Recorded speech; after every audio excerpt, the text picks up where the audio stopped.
talk about Michael. I know we've talked about this and people may forget. We talked way, way back in January of 2018, which I really want to thank you because I think you were probably the first big interview we ever had on the airwaves. So I truly do appreciate it. And again, appreciate you taking the time today. But talk about your recruitment to South Carolina and how Clemson factored in. Because correct me if I'm wrong, I can't remember.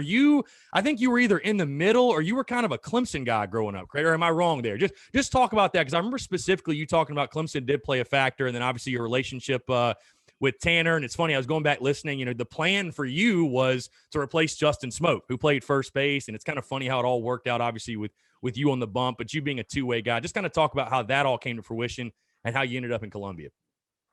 Yeah. So, I mean, I'm born and raised in Greenville, South Carolina. I live here now. I wouldn't say that I was a Clemson guy. I was born here, but my mom's from England. My dad's from New York. So I wasn't like I wasn't born to an allegiance. My sister did go to Clemson, and she's 8 years older than me. Mm. There might be some photos of me in a Clemson shirt when I was younger, but I would say I never really had any leaning.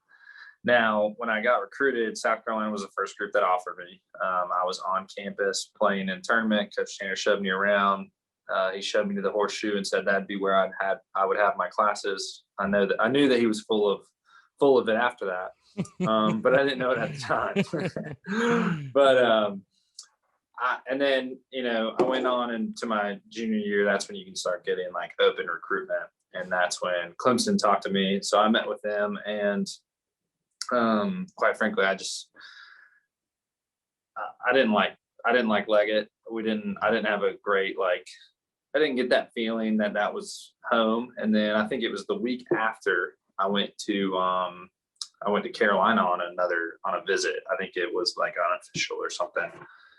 And it just felt like home. It felt like the place to be. And it felt like the place to be such that I committed right away, or I committed the week before the Clemson Carolina football game.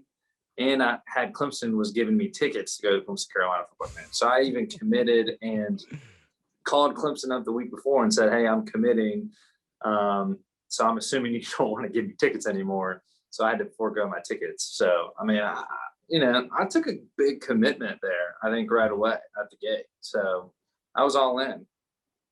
Yeah, you could definitely say that. I think it's funny, though, you say with the Jack Leggett thing, it's not really shocking to me that a loosey-goosey Michael Roth and a stern military-style Jack Leggett maybe wouldn't have been the best marriage. I don't think that surprises any of us in that regard.